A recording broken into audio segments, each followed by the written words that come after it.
présentation sur l'invisibilité des femmes au cours de l'histoire. Et quand on parle d'invisibilité, donc, qu'est-ce que ça veut dire? Ben, je vous ai trouvé une définition du dictionnaire assez simple. Hein, c'est un nom commun, c'est l'état de ce qui est invisible, et c'est l'état de ce qui est caché. Donc la femme, au cours de l'histoire, ben, elle est invisible, elle est cachée. Et l'invisibilité historique des femmes, elle a été construite depuis des millénaires. Mais comment ça se fait qu'au cours de l'histoire, on a été cachés comme ça? Parce que, en fait, on le sait maintenant, de nos jours, tout se mesure par des données. Il faut des données scientifiques, surtout des statistiques, des données historiques. Mais en fait, la plus grande partie de l'humanité, de l'histoire de l'humanité sur les femmes, eh ben, il y a une vaste absence de données. Les chroniqueurs du passé, en commençant par la théorie de l'homme du chasseur, ben, ils ont fait peu de place au rôle joué par la femme dans l'évolution du genre humain, que ce soit culturel ou biologique d'ailleurs. Hein. On envisage encore aujourd'hui l'évolution de l'humanité de manière extrêmement masculine. Hein. C'est comme si les femmes n'y avaient pas participé, sauf pour la reproduction.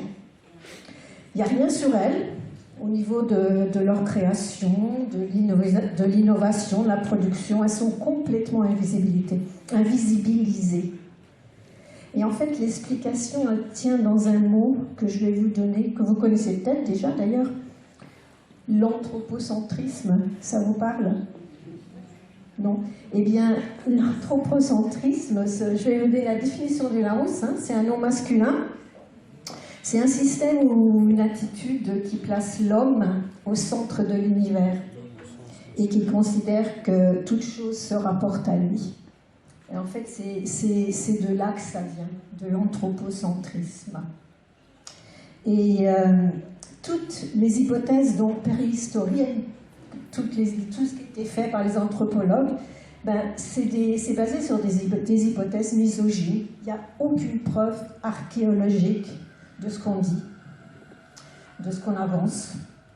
En fait, dans l'histoire de l'humanité, on a préféré considérer que la vie des hommes représentait celle des êtres humains dans leur ensemble. Maintenant, il y a un nouveau terme, c'est l'androcentrisme. C'est pareil que l'anthropocentrisme, parce que l'être humain, ben, c'est l'homme. Simone de Beauvoir l'avait observé en 1949 en écrivant « L'humanité est mâle et l'homme définit la femme non en soi, mais relativement à lui. Elle n'est pas considérée comme un être autonome. Il est le sujet, il est l'absolu, elle est l'autre. » Et donc l'histoire s'est avérée partielle, parce qu'elle a oublié le plus souvent les femmes. Elle est aussi partiale.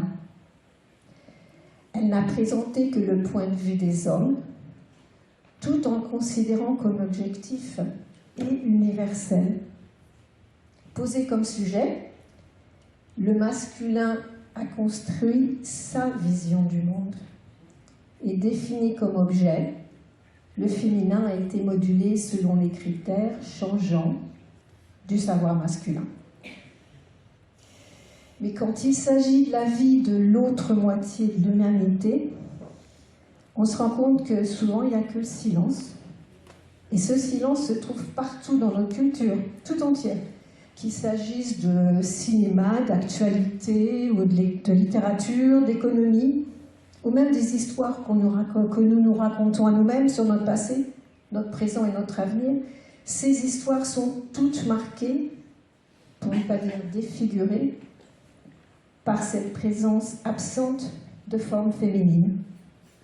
Et là, il s'agit de données genrées.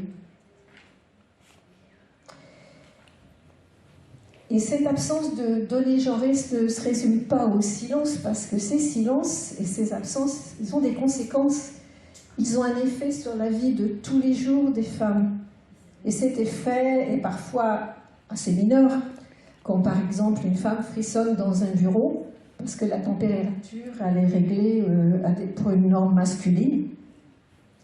Ou bien quand elle a du mal à atteindre une étagère, ça c'est l'histoire de ma vie, installée à une hauteur prévue pour la taille d'un homme. Moi, toute ma vie, je suis en train de faire ça. C'est irritant, mais enfin, potentiellement, c'est pas mortel. C'est pas comme d'avoir un accident dans une voiture dont les normes de sécurité ne tiennent pas compte des mensurations des femmes. Parce que le mannequin qu'ils utilisent, c'est pour les normes de sécurité des voitures, ben c'est la taille d'un homme qui fait 1,77 m et qui pèse 76 kg. C'est passé sur les Américains, je pense. Et la majorité des mannequins utilisés pour les tests, quand des efforts sont faits pour les femmes, on utilise des mannequins plus petits.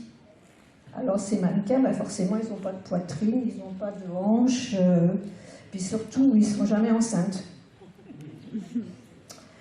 Enfin, il faut quand même dire que cette absence de données genrées, elle n'est pas en général malveillante. Hein. Les hommes, ils ne font pas exprès, elle n'est pas délibérée, mais c'est le résultat d'une façon de penser qui existe depuis des millénaires. Et puis, quand on dit, globalement, quand on dit humain, on comprend homme.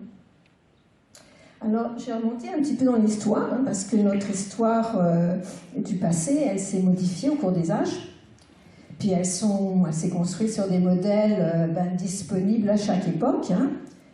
Et en fait, on a confondu la connaissance avec la réalité, puisque cette histoire était biaisée, on va dire.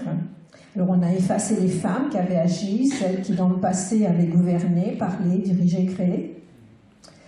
On nous a fait croire qu'elles n'apparaissaient pas dans l'histoire, qu'elles s'étaient occupées, qu'elles étaient trop occupées avec les enfants, le ménage, le ragoût de pommes de terre. Mais en fait, les femmes, elles ont toujours existé, elles ont toujours travaillé, elles se sont jamais tues. Hein. Si on regarde dans la préhistoire, hein, les anthropologues, parce que c'est eux qui nous décrivent l'histoire, hein, ça a débuté l'anthropologie au XIXe siècle. Et puis les hypothèses des premiers anthropologues, elles sont quand même misogynes. Hein. Et elles n'ont aucune preuve archéologique. La préhistoire, c'est une discipline qui a été fondée au XIXe siècle par des hommes, pour des hommes. Et c'est encore aujourd'hui majoritairement dominé par les hommes. Alors, les visions qui opposent l'homme chasseur, fort, triomphant, qui s'adonne à des activités symboliques, artistiques.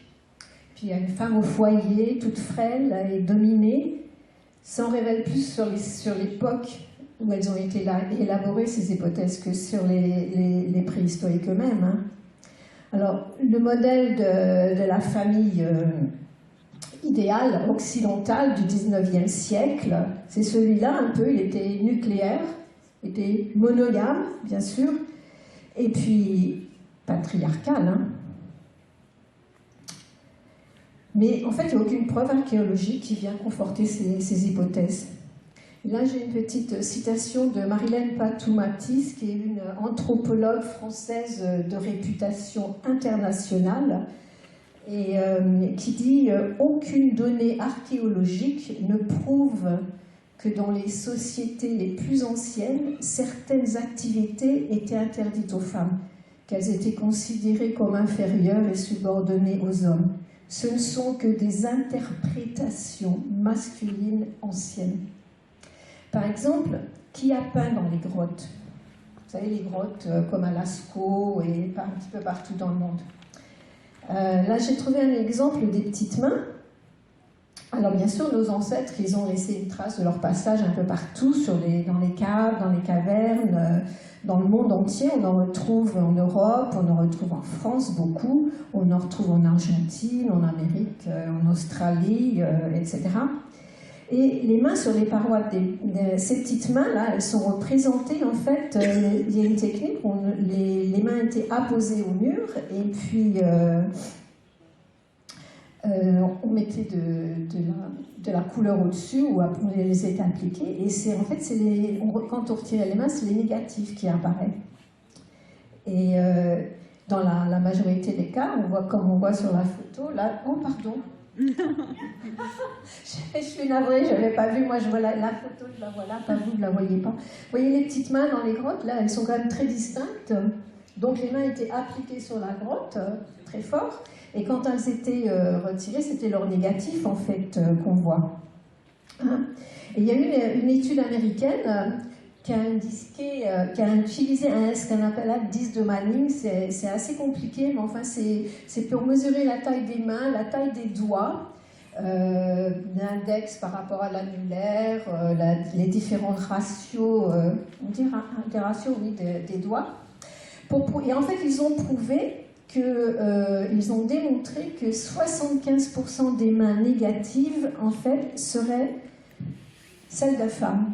Donc, en fait, toutes ces créations dans les cavernes, il y a de fortes chances que les artistes aient été des femmes. Et en fait, donc cet exemple des mains, ça peut se dire sur toutes les formes d'art qu'on a trouvées dans les cavernes, un peu partout. Hein. Et on a aussi, par exemple, trouvé, des anthropologues ont trouvé ce qu'ils pensaient être le premier essai de l'homme à faire un calendrier. Et c'était des marques qu'on a trouvées sur un os de cerf ou de renne, probablement. Il y avait 28 marques dessus. Et alors les anthropologues, ils ont dit, hurrah, l'homme a découvert son premier calendrier. Il y a combien d'hommes pour qui ça serait très important de savoir quand 28 jours ont passé? À mon avis, les premiers calendriers, c'était probablement les calendriers des femmes. Parce qu'en fait, la mortalité des femmes en préhistoire était énorme. Il n'y a pas de reste, ils n'ont pas trouvé de vestiges, de restes d'ossements de femmes de plus de 40 ans. Donc ces 28 jours, c'était quand même hyper important pour une femme, et pas trop pour les hommes quand même. Hein. Un autre exemple que j'ai trouvé, c'est la tombe de Birka. Il y a plus d'un millénaire, dans le sud-est de la Suède, de ce qu'on appelle maintenant la Suède, il y a un riche guerrier viking qui a eu pour dernière demeure, vous l'avez là, ouais, une tombe resplendissante, plein d'épées, de flèches, avec 2 chevaux sacrifiés. Et donc ce site funéraire reflétait en tout point l'idéal d'une vie de guerrier viking. Et du moins, c'est ce que pensaient les archéologues jusqu'à présent. Donc, l'un des plus grands guerriers vikings. Depuis la fin des années 1880, les archéologues ne pouvaient envisager que cette sépulture de vikings, découverte à Birka, ne soit autre que la sépulture d'un grand guerrier, homme, bien sûr. Parce que les restes de l'inhumé ne laissaient penser, rien ne laissait penser que ce qu'on avait trouvé était... c'était forcément des attributs masculins.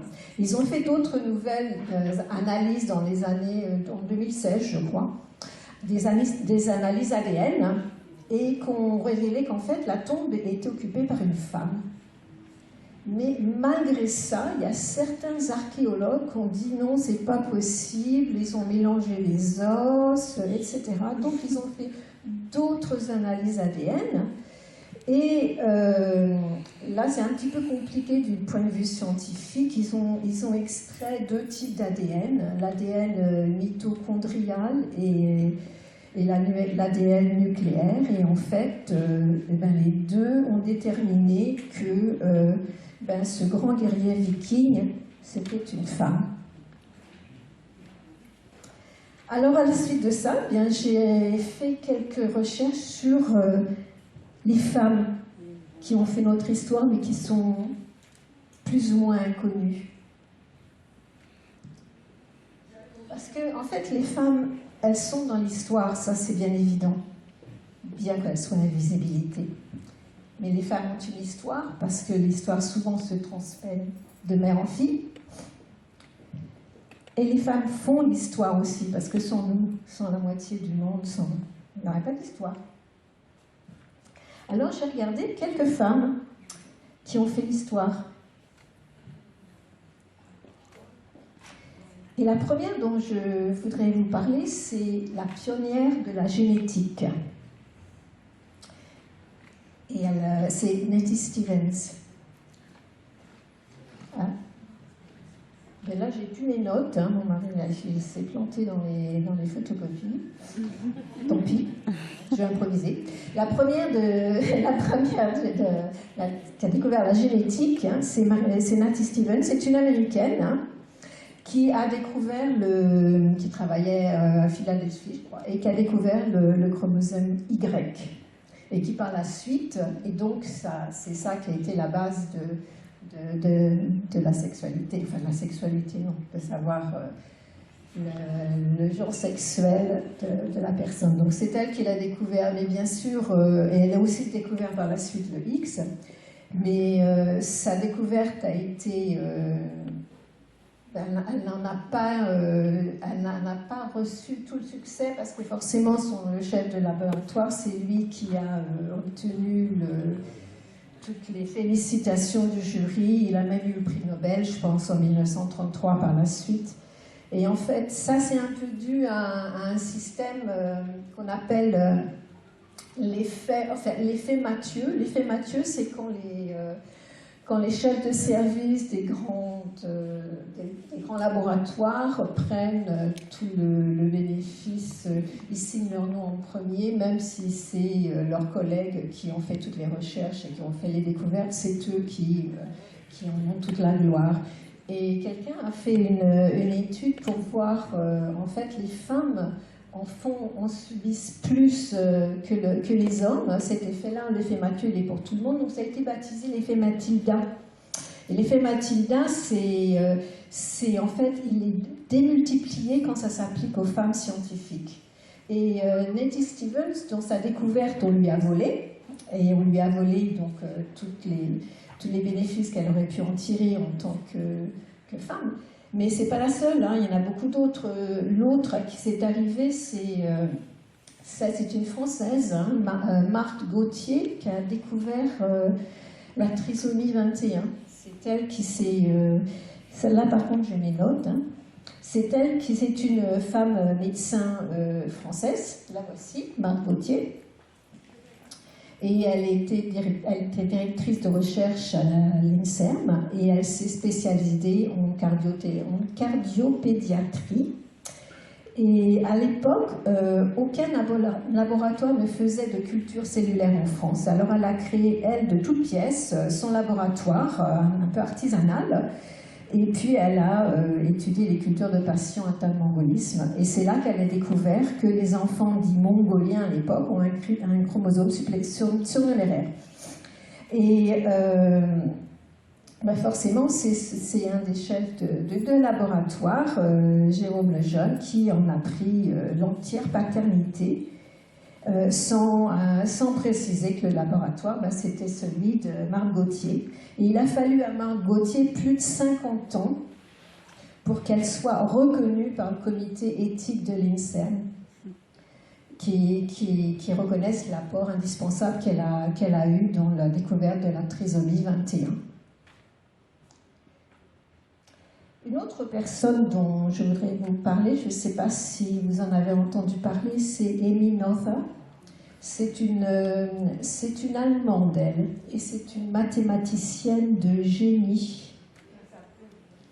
Enfin, c'est ce que disait Einstein, en tout cas. Hein. Et elle a eu beaucoup de mal, comme beaucoup de femmes, parce qu'à l'époque, on pouvait pas, c'était difficile pour une femme d'enseigner. Pratiquement impossible, et certainement d'étudier les sciences, mais elle a persévéré et elle est rentrée quand même à l'université de Göttingen malgré les réticences des autres profs, parce qu'une femme ne devait pas enseigner. Elle n'était pas payée, elle était hébergée, nourrie par sa famille, et c'est elle qui en fait, elle a démontré un théorème, le théorème de Noether, bien sûr, deux même, qui en fait démontre la théorie qu'a développée Einstein sur la physique. Alors moi, je ne suis pas très très forte en physique, mais en gros, ils disent à toute transformation infinitésimale, mais tu vas comprendre, qui laisse invariante l'intégrale d'action correspond à une grandeur qui se conserve. Alors ça, c'était pour expliquer un petit peu la théorie de la relativité. Einstein lui-même, il a dit c'est une mathématicienne de génie. Et elle a été payée la dernière année de son enseignement à l'université de Nottingham. Mais malheureusement pour elle, en 1933, Adolf Hitler il est devenu chancelier. Et donc, étant juive, on lui a retiré sa position et elle a émigré aux États-Unis où elle a continué à travailler. Donc voilà, c'est Emmy Noether, une des plus grandes mathématiciennes du monde. L'autre personne dont je voudrais vous parler, vous la connaissez certainement, enfin certains d'entre vous, c'est la première programmeuse informatique. Elle s'appelle Ada Lovelace. Elle est d'un milieu relativement aisé et sa mère, elle voulait absolument qu'elle ne devienne pas poète comme son père, qui les a abandonnés lâchement, Lord Byron. Et elle a travaillé quand elle a 18 ans, en fait très jeune, elle a travaillé avec quelqu'un qui s'appelle Charles Babbage, qui lui était en train de créer une machine à calculer. Et donc ils ont travaillé ensemble et elle a écrit en fait le programme qui est l'ancêtre d'un programme informatique comme on le connaît maintenant. Elle formule des hypothèses, elle imagine une machine qui va inventer des morceaux de musique, qui va réaliser des graphiques. En fait, elle pense à des concepts qui pour nous maintenant sont tout à fait normaux, mais à l'époque, Charles Babbage, avec qui elle travaillait, lui, il pensait juste une machine à calculer, il ne pensait pas plus loin. Mais elle a réussi à écrire un programme pour cette machine. Et donc, c'est pour ça qu'on l'appelle la première programmeuse informatique. Ce n'est qu'en 1979, qu'elle a été vraiment reconnue par le monde informatique. Et le département de défense américain lui a donné son prénom à un langage de programmation, Ada. La prochaine femme dont je voudrais vous parler, ça n'a pas plus par rapport à la science, par contre, mais c'est une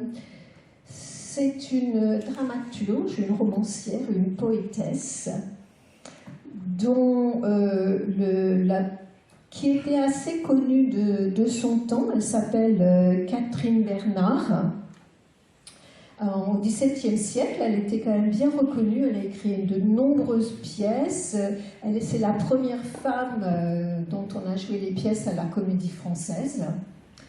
Et elle est normande, elle est montée à Paris, bien sûr, comme tout le monde, pour réussir, pour monter à Paris, et même au XVIIe siècle. Alors elle a écrit par exemple le premier conte de Riquet à la houppe. Tout le monde connaît ça, ouais. C'est Catherine Bernard. Mais elle a écrit aussi deux grandes tragédies, dont Brutus, qui a été joué avec beaucoup de succès. Et après sa mort, à peu près 20 ans après, un certain François-Marie Arouet, que l'on connaît mieux sous le nom de Voltaire, lui a plagié, lui a volé sa pièce en gros. Alors les critiques s'en sont rendus compte, ils ont crié au plagiat et il a dit oui, mais en fait c'était pas vraiment elle qui l'avait écrit, c'était un autre qui s'appelle Bernard Fontelenne, elle a peut-être juste un petit peu aidé. Mais ça s'est pas arrêté là, parce que après sa mort en 1751, Voltaire et lui il rédige son œuvre Le siècle de Louis XIV dans ses grands. Et puis, il minimise un petit peu le rôle que Catherine Bernard a eu et en étant auteur de son œuvre Brutus. Il a complètement minimisé, il l'a volé et il l'a complètement rabaissé parce que c'était une femme, quoi. Bien qu'il l'ait plagié. Comment ? Plagié. I'm forgetting my French, terrible. Alors, la dernière personne, non, c'est pas la dernière, non, là j'ai trouvé une autre artiste, donc c'est pareil, mon mari m'a pas photocopié les notes, tant pis, je lui ai improvisé. C'est une artiste peintre américaine qui s'appelle Margaret Keane, Je ne sais pas si vous connaissez ces tableaux, elle peint des tableaux avec de gros yeux. Souvent, il y a des enfants avec des gros yeux comme ça. Je ne sais pas si ça vous parle. Son nom, Margaret Keane, peut-être que ça ne vous parle pas, mais elle, ce qui lui est arrivé, c'est donc dans les années 60, elle peignait et son mari s'est approprié toutes ses œuvres et il les a signées lui-même de son nom. Il est devenu assez célèbre, il a fait plein de fric. Et puis finalement, ils ont divorcé. Et là, elle l'a poursuivi en justice, etc. Donc il a nié tout ça. Et finalement, quand ils sont arrivés devant le juge, elle a dit, écoutez, pour prouver, en 50 minutes, je vous fais un tableau comme celui-ci. Et c'est ce qu'elle a fait, bien sûr. Et donc, elle a gagné son jugement parce que lui, il a dit, ah, mais moi, je ne peux pas parce que là, je me suis fait une luxure à l'épaule. Et donc, elle a finalement été vindiquée. C'est Margaret Keane. Si vous avez l'occasion de voir ces tableaux, c'est assez intéressant. Et la dernière femme dont je voudrais parler, c'était aussi pour beaucoup faire plaisir à Henriette, et elle s'est sauvée, voilà, tant pis. C'est Madeleine Bray. Elle m'a dit, il faudrait que tu en parles parce qu'elle, elle est du coin, hein, elle est née dans le Gard. Alors, donc c'est une femme du coin, mais en fait, Madeleine Bray, c'est la première femme médecin en France. Ok, donc j'ai trouvé une photo de Madeleine. Alors, elle est née dans le Gard, d'un milieu tout à fait modeste. Elle est mariée à 15 ans, comme beaucoup de femmes, de jeunes filles à cette époque-là. Elle a 3 enfants. Son mari, allègrement, la laisse. Hein. Mais elle avait toujours envie de faire des études de médecine et elle a vraiment eu beaucoup de mal. Elle s'est battue contre tous les hommes qui voulaient l'empêcher parce que ça ne se faisait pas. Mais elle a été soutenue par 2 femmes importantes. L'une, c'est la baronne de Rothschild, qui l'a soutenue financièrement, et l'autre, c'est l'impératrice Eugénie, qui aussi l'a soutenue. Et elle était très impliquée auprès des femmes, Madeleine Bray. Et elle est surtout connue pour son apport à la pédiatrie, et c'est elle qui a créé la première crèche de France à Paris, dans le quartier des Batignolles, avec des soins gratuits pour les enfants jusqu'à 3 ans. Et elle y a investi tout son argent, et elle est morte dans la misère. Parce que, voilà. Et parce qu'à l'époque, c'était difficile pour elle, et puis c'était pas vraiment, c'était même toujours pas bien accepté, les femmes médecins. Elles étaient sages-femmes, à la Rivière, où elles étaient infirmières. Alors je vais finir sur le mot sage-femme, parce que justement j'en ai une là. C'est une femme sage également, n'est-ce pas?